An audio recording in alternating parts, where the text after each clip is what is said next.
जय हिंद दोस्तों। रामदेव बाबा जो कि अब बाबा कम और एक बिजनेसमैन ज़्यादा बन चुके हैं, आजकल आए दिन सुर्खियों में बने ही रहते हैं। अभी कुछ समय पहले उनकी दवा जो उन्होंने कोरोना लॉन्च करी थी, जिसमें उन्होंने दावा किया था कि भाई ये कोरोना को जड़ से मिटा देगी, उसको लेकर विवादों में थे। हालांकि बाद में एक अलग अलग जगह की सरकारों की आलोचना के बाद इस दवा को कोरोना की दवाई के नाम पर बेचने से रोक लगा दी गई। लेकिन आज की डेट में आलम यह है कि ये दवाई भी आपको अधिकतर आउट ऑफ स्टॉक ही मिलेगी, क्योंकि इसमें वो जड़ी बूटियां हैं जो कि आपकी रोग प्रतिरोधक क्षमता बढ़ाने में मदद करती हैं।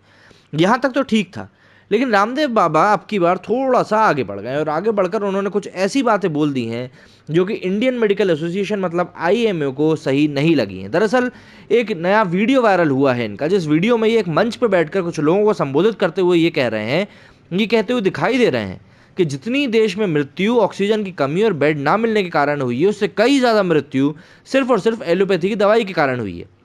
मतलब एलोपैथी की जो दवाई है वो खाना कहीं से कहीं तक भी सही नहीं है। उन्होंने कहा रेमडेसिविर फेल हो गया, फेविफ्लू फेल हो गई, हाइड्रोक्लोरोक्विन फेल हो गई। तो एलोपैथी की अलग अलग दवाइयों को उन्होंने गिनाते हुए बताया कि प्लाज्मा थेरेपी तक तो फेल हो चुकी है। अब किस तरीके से कह सकते हैं कि एलोपैथी की जो दवाई है वो सही है। आईएमए ने योग गुरु बाबा पर अब एलोपैथी इलाज के खिलाफ झूठ फैलाने का आरोप लगाया है। डॉक्टर्स की संस्था ने रामदेव पर मुकदमा चलाने की मांग भी की है। केंद्रीय स्वास्थ्य मंत्री डॉक्टर हर्षवर्धन को लिखे पत्र में आईएमए ने कहा कि सोशल मीडिया पर रामदेव का एक वीडियो वायरल हो रहा है, जिसमें बाबा एलोपैथी को बकवास और दिवालिया साइंस कह रहे हैं। आईएमए ने लिखा है कि इससे पहले कोरोना के लिए बनाई गई अपनी दवा की लॉन्चिंग के दौरान भी रामदेव ने डॉक्टर्स को हत्यारा कहा था। कार्यक्रम में स्वास्थ्य मंत्री भी मौजूद थे। सभी इसी बात को जानते हैं कि बाबा रामदेव और उनके साथी बालकृष्ण बीमार होने पर एलोपैथी इलाज लेते हैं। इसके बाद भी अपनी अवैध दवा को बेचने के लिए वे लगातार एलोपैथी के बारे में भ्रम फैला रहे हैं। इससे एक बड़ी आबादी पर असर पड़ रहा है।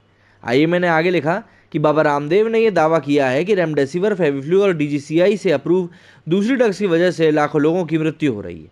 उन्होंने drugs controller general of India DGCI और स्वास्थ्य मंत्री की साख को चुनौती दी है। कोरोना मरीजों के इलाज में रेमडेसिविर के इस्तेमाल की मंजूरी केंद्र की संस्था central drugs standard control organisation ने जून जुलाई 2020 में दी थी। ये भ्रम फैलाने और लाखों लोगों की जान खतरे में डालने के लिए बाबा रामदेव पर मुकदमा चलाया जाना चाहिए। रामदेव ने फेविपिराविर को बुखार की दवा बताया था। इससे पता चलता है कि मेडिकल साइंस को लेकर उनका ज्ञान कितना ज़्यादा कम है। आईएमए ने यह भी लिखा कि कोरोना महामारी के चलते देश इस वक्त हेल्थ इमरजेंसी से गुजर रहा है। संक्रमण की वजह से अब तक लाखों लोगों की जान जा चुकी है। डॉक्टर्स और मेडिकल स्टाफ सरकार के साथ मिलकर इसे रोकने की कोशिश में लगे हुए हैं।